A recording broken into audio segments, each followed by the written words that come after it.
This is Partners in Crime with Adam Croft and Robert Daws. Hello, welcome to episode 92 of Partners in Crime. We're a little bit late out with this episode. Mr. Daws, I'm going to allow you to let the listeners know why that is. Well, basically, it's all Adam's fault. No, I take full responsibility for this. I got my timings wrong. I headed off for a matinee performance midweek, only to find out that, in actual fact, there wasn't one, and it was the following day when I had arranged to meet my dear friend here, Mr. Croft, to do this very podcast. So I got my knickers in a little bit of a twist, hence we are a little late. So apologies to you listeners, and apologies to Lord Croft. Well, always the height of professionalism here on Partners in Crime. Cutting edge. We set the tone, we set the pace. So it's amazing. We've actually got to 2 years old, which we have now. We passed that milestone this week. Yes, we're both out of nappies. Yeah. Last Sunday we got past 2 years old. We're into our third year officially. So very exciting stuff. And it don't seem a day. I barely noticed it had passed. I have been head in the new book the last week or two, writing furiously away at that, and have now got that ready. It is up for pre-order. Yes, I have to say, I walked in today and Adam is boss-eyed with work. I mean, he has the most extraordinary, I've mentioned this several times before, discipline. He gets these books done. What will take me a year plus, he can do more effectively and in seems like a month, and that's because you have a sound work ethic, sir. I don't have much choice, and no distractions. No, I don't have much choice. That's the truth of the matter. But yeah, Closer to You is now available for pre-order. My new psychological thriller. Can you tell me a little bit about it? Shall I it do says the? Here. It says here. Shall I do the usual thing that we do and read the blurb off the back? Yes. Actually, have you got blurb already? Yeah. No, it's up there. It's available for pre-order. Can you read that from here?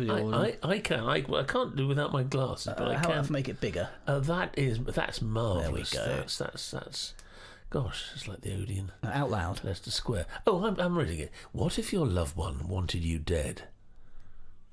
Grace wants to spend the rest of her life with Tom. She needs to, because otherwise he'll kill her.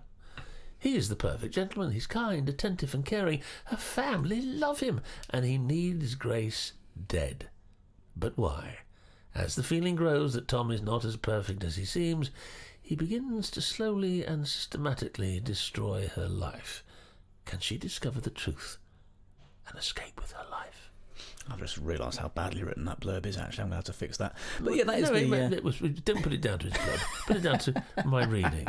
I thought I'm hooked. Good, I mean, good. it's I love your site. I like all your books, but I have a great fondness for your psychological noir, and because I think they're quite excellent, and that sounds absolutely terrific. Good. Well, Closer to You is now available to pre-order. Good title as ever. You choose your titles very well. Thank you. And you should. Well, you can go and get it from wherever you like, frankly, but I would suggest Kobo, because they are the wonderful sponsors of our podcast. And if you head over to kobo.com, find Closer to You by moi, Sir Adam of Croft, and if you enter the promo code CRIME at the checkout, you'll get 90% off of what is already an extremely good value book. And if you use the promo code PARTNERS, if you're an existing Kobo customer, and discount code CLAIME, you'll get 40% off of that, and pretty much every book you want to buy for the rest of your life, which is nice. Yes, that's perfect. Buy Closer to You, and your meagre percentage will come closer to you. Yes. I've also been editing the Writers don't get paid as much as you think. No, I know. I know it. I've also been editing the second Sam Barker book this week, Betrayal. Oh, yes. Which Steve Moore and I have been beavering away. I'm not badgering away. Another part of the empire. Oh, yes. That's what we've been going on to. And I've also planned out the 10th Night and Coalhouse book. So that's been a busy week or two. Yes. Meanwhile, I got up, went to the theatre, did a play, came back, watched some television, No, slept, got up, went to the theatre. You got up twice and went to the theatre. I did go up to... Yes, You I only did. performed once. I did. Well, it's strange because you go from theatre to theatre, and of course they all have their different times, and they have their matinees. They always have a Saturday matinee. Excuse me, the cough is still with me, but it's abated somewhat. So they always have a Saturday matinee, so it's always 2 on a Saturday. But the midweek matinee is usually either a Wednesday or a Thursday, unless you're in Bath, as we were before Christmas, where we did a matinee on the Wednesday, Thursday, Friday and Saturday. And we were boss-eyed at the end of that week, I can tell you. So yes, and times change. Sometimes it's a 7:30 start, sometimes it's a 7:45 start.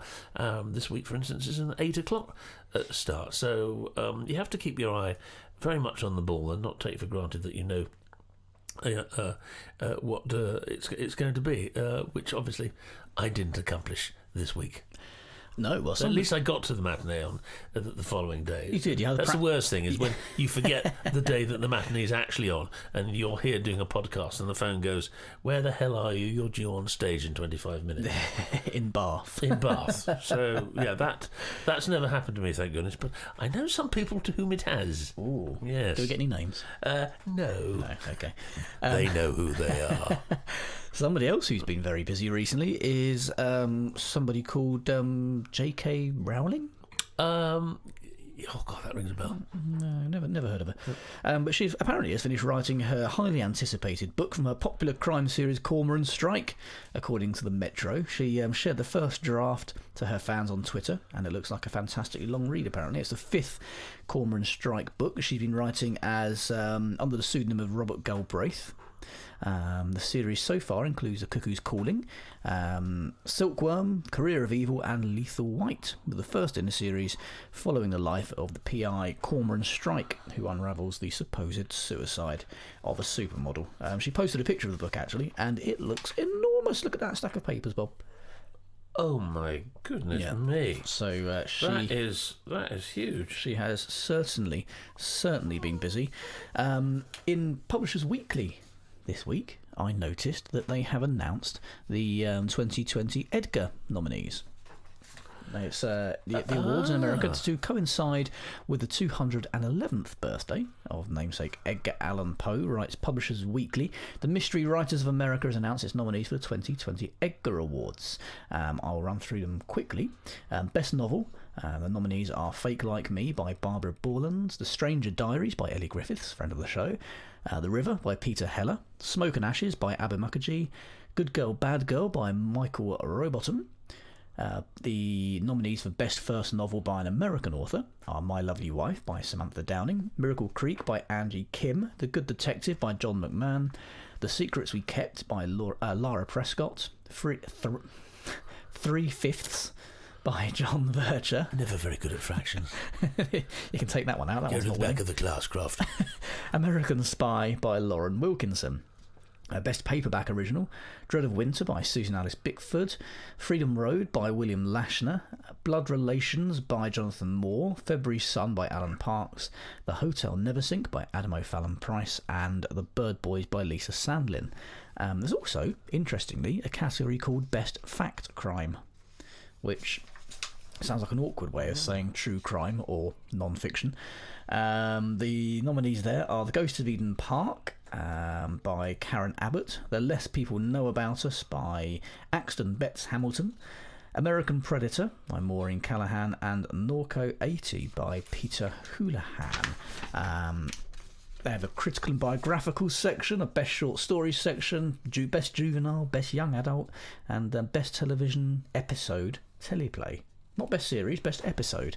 For which they have nominated 2 episodes of Line of Duty, 1 of Dublin Murders, Manhunt, and The Wisting, the first 3 episodes of those. So there we are. That's the nominees for the Edgars, or some of the nominees. Didn't want to bore you too much. What's the date that they're being done? They are being announced at an event in New York City on April the 30th. There we go. That's the bit that I missed off and meant to say earlier. Yes, well, there we go. That's so I've got a question now. Oh dear.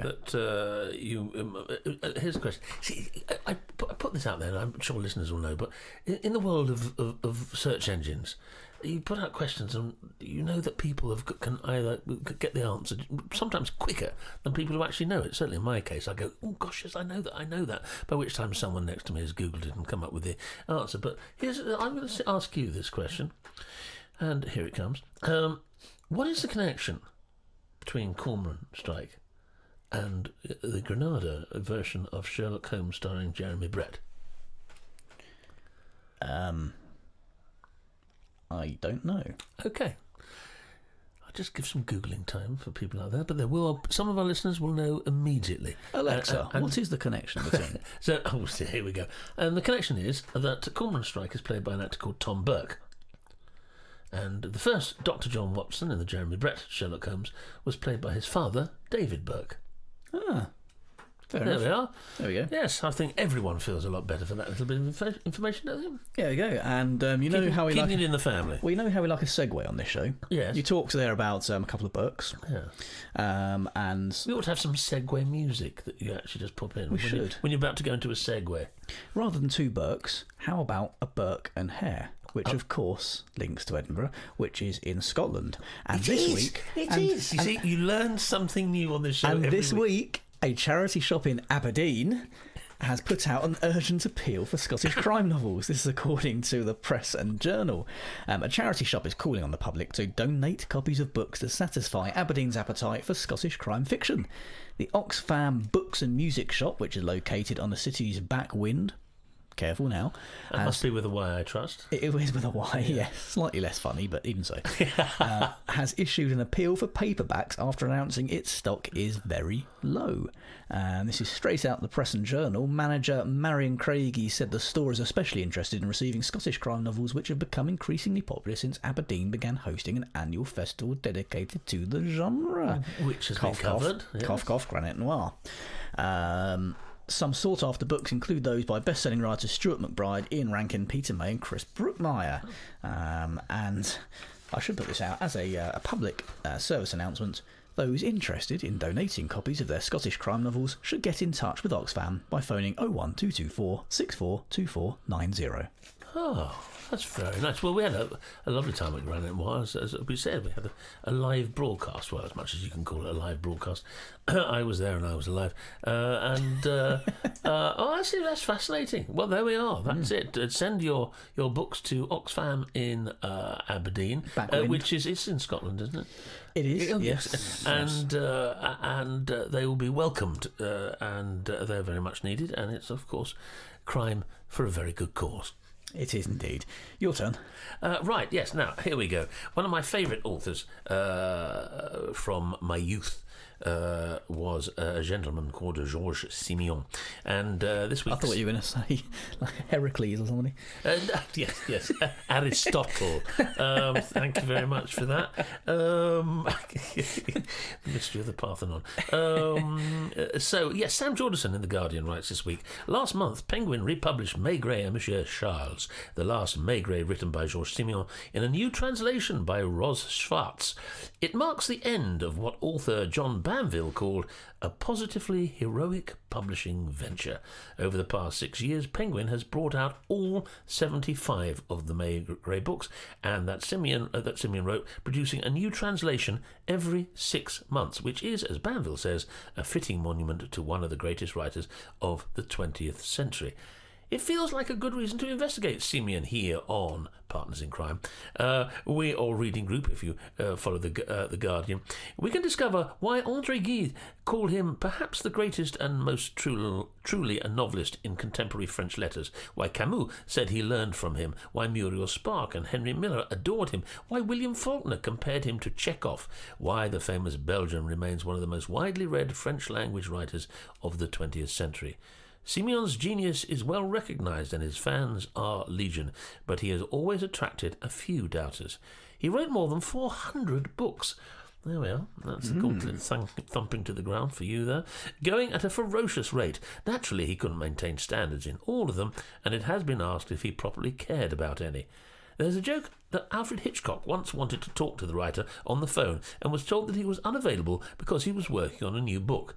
"That's okay," said Hitchcock. "I'll wait." Another joke is the satirical French newspaper Le Canard was that Monsieur Simenon makes his living by killing someone every month and then discovering the murderer. In fact, Simenon could easily go faster than one murderer a month. At the peak of his productivity, it took him a week and a half to write a novel, at the rate of 80 pages a day. He would write these in the morning, then he would vomit from the tension and spend the afternoon relaxing. There we are. That's it was one of my the first author that I read in my teens, whose books weren't set in this country. I'd read obviously Agatha Christie and many of the Golden Age books, and I read the odd John Buchan thriller or whatever, and the Famous Five. Of course, there's always a good mystery in the Famous Five. Always some dastardly goings on somewhere in the Dorset countryside or Devon countryside. But but he really sort of took my imagination, and I can remember as a very young boy being able to stay up late when my grandparents were babysitting to watch the marvellous Rupert Davis, a lovely British actor, playing Maigret in the 60s version. Obviously, subsequently, Michael Gambon has portrayed Maigret, and so has, more recently, Rowan Atkinson. But I think he's a wonderful crime writer, and as you can, as it's just been pointed out in The Guardian, revered by many, many, many other great writers, and some you wouldn't expect to be reading Maigret, but they do. Simenon, that is. So any of you out there who don't know the works of Georges Simenon, then Maigret is the one, and Penguin have obviously got all 75 in fresh adaptations, and they too will be available, I would have thought, on Kobo. Yes, head over to kobo.com. You don't need one of their rereaders, but they are excellent. Yes, they are. You can get the free Kobo app for your mobile phone or your tablet. Enter the promo code CRIME at the checkout if you've not claimed before. If you have, use the promo code PARTNERS for lots and lots of money off. If you buy 100 books on Kobo, you get a free Ford Escort. No, you don't. No. Right, so there we go. I was reading this week in the Basingstoke Gazette, which of course do you know I've missed my opportunity to read from the... Do you still subscribe? I do subscribe, but I missed it this week. Have you got it there? I have. Yes, I've been reading this week's Basingstoke Gazette. I'm getting excited now. Getting very cover excited. to cover, as I always do. Yes. And they had an article in there which I'm going to read out in full because it's quite short and quite amusing. A crime author has joked about rewriting a councillor's future if he decides to go ahead with the proposal to close 10 libraries across Hampshire. Pauline Rosen, whose fiction series follows a story of a detective inspector, has in jest threatened that Councillor Sean Woodward might want to think twice before shutting down the community hubs. She said, "If Councillor Sean Woodward decides to close the libraries, he may find himself in my next crime novel. Whether he ends up as a villain or a victim, I haven't quite decided yet. Either way, I could kill him off," she told the Portsmouth News. The last line of the article was my favourite. Councillor Woodward insists no decision has been made yet.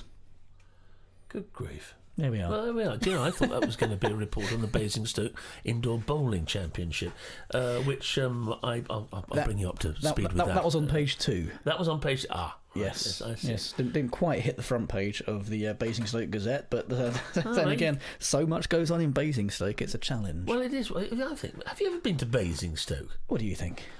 I don't think you don't look like a man who's been to Basingstoke. On the contrary, you just look at me. I clearly have been to Basingstoke on a couple of occasions.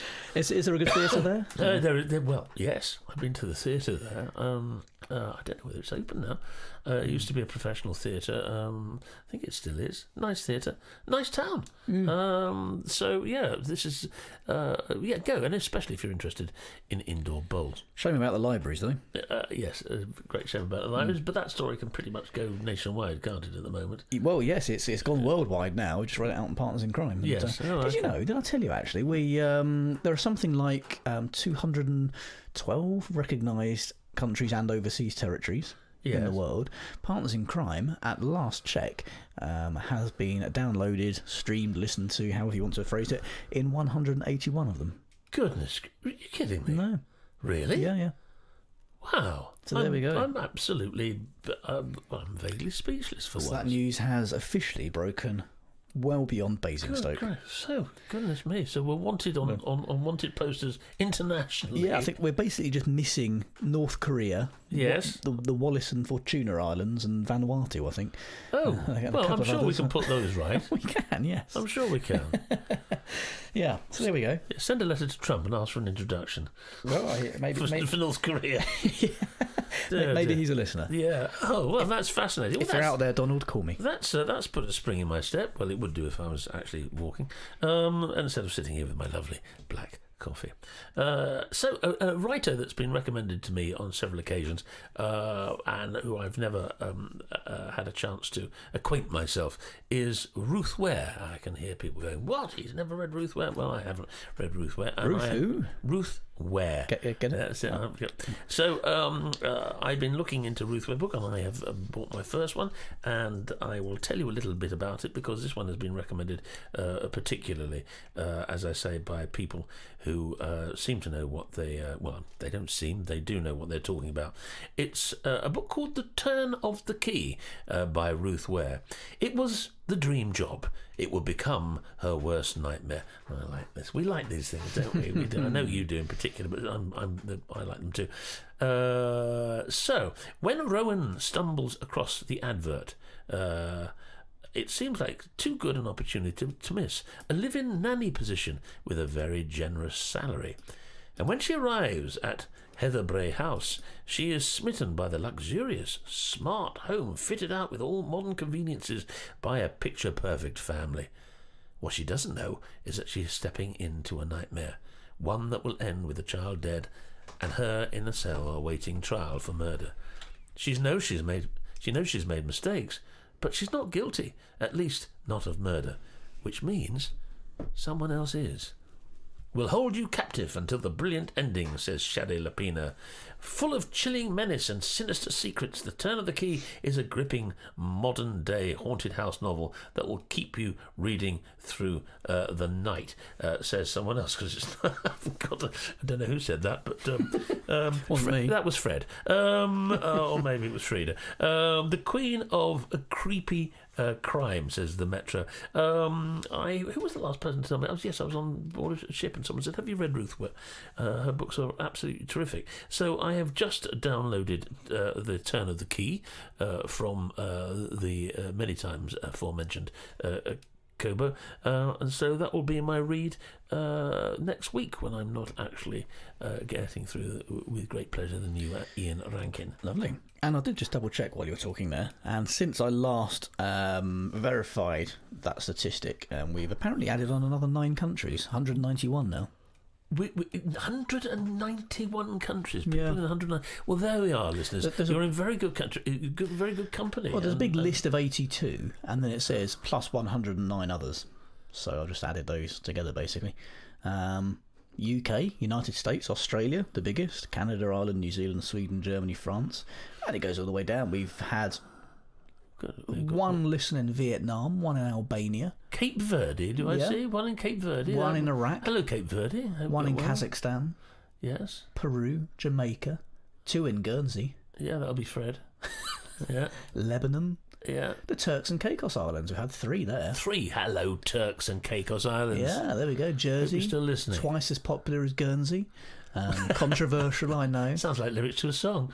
It does, doesn't it? Yeah, there we go. Look, it's quite nice. It's 18 in Bosnia. Slovakia. Where's Slovakia? 17 in Slovakia. That'll be my so fan base. I've got a lovely fan base in Slovakia. They write to me on a regular basis. This is huge, Bob. Look, 122 in Gibraltar. Yes. That's you. Well done, Jib. Well done. Gibraltar more popular than Mexico and South Africa when it comes to partners in crime. Yes. Well, there we are. There we are. Yeah, that's very interesting, isn't it? How absolutely smashing. Well, that's again. Once more, we spend a week blowing our own trumpets. Yeah, look at this wonderful map. You can see the countries we've covered here. Look. Yes, good all the gracious ones me. coloured in there. So. That's it. So next stop, the moon, followed by Mars.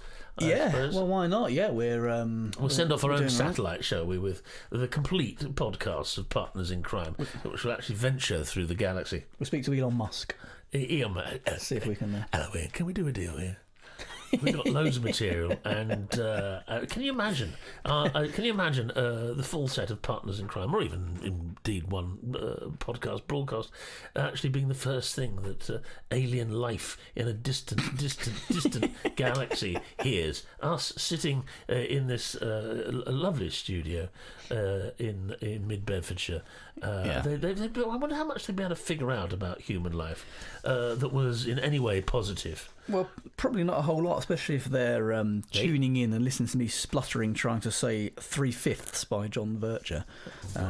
They talk about murder all the time. What is wrong with them? Let's avoid that part of the galaxy, he said. I mean, that was in translation, of course. That really is too much Doctor Who, isn't it? I think we've got our trailer for this episode anyway. Exterminate. There we are. That's my bid to be the new Doctor Who. Not that will ever happen. Well, I'll tell you what. Get your tour of 10 Times Table finished first, and have a word with your agent and see what they can do. Yes. I'm done for this week. I am off to enjoy a weekend away now. Where are you going? Yes. I'm off to Rutland, as I am want to do every week or two. Your mum and dad live. Yes, indeed. And the pubs are nice. You enjoy those. I do. I still don't quite figure. I can't quite figure out where it is. Although you're the third person I know who visits. Two people I know who live there. It's only just over an hour away. It's not far. Yeah. Well, you say that, but I don't know where it is, so I could actually go in any direction looking for Rutland and not find it. If you headed north, you'd get closer. Yes. Yeah. At the next junction, turn left. My sat nav is an American called Amy. Which I just chose because my wife's called Amy. But it's quite interesting listening to Amy said, "Why are you using an American accent?" I said, "I don't know. I just did, and I haven't changed it." Did she keep telling you you're on the wrong side of the road? Yes. Yeah. You are on Worcester Drive. You are probably entering Scarborough Crescent. It's quite interesting. And bang goes all our listeners in the US. Sorry about that terrible accent, and no disparagement. Amy on my sat nav is always spot on and manages to get me to where I need to go, but obviously not in Rutland. No, you're touring in Worcester in a couple of months. It's going to be Edinburgh next week. As I say, we're entering Rebus country, and what I'm going to do over the next few weeks is send a little report back about obviously Rebus and being in the city of Ian Rankin's creation. But I'm also going to try and find in the other places that I'm going, like York and Shrewsbury, see what their crime connections is. And I haven't researched this yet. If there are any famous crime writers who operate from York or set their characters in York or Shrewsbury or indeed Cheltenham. I would like to hear from you, actually, because you'll probably know more than I do. But I will be researching that, so if there are anyone, I'll be reporting back live to this studio in an outside broadcast for Partners in Crime. If you're doing York, make sure you wear a face mask on your way back. Why is that? Coronavirus. Just come up in the news while we've been recording. What, in York? In York, 2 cases. Oh, God. There we go. Poor people, my goodness me. Well, there we are. That's terrible. I mean, you just read the news and you just go. Yeah. But sadly, it's not surprising. No. Well, on that note, we hope we'll see you next week if civilization hasn't been wiped out in the meantime. Yes, if I haven't caught a nasty virus in York. Which is, I can remember the first time I visited York was as a 10-year-old, and we'd gone up there with the school. And I was walking around the museum up there, which is wonderful, and it's wonderful today as it was then. And I can remember one of my friends, sort of the crowd of my fellow friends, going, "Oh, look who's over there, walking through. It's Robert Daws." And I said, it's Freddie Mercury.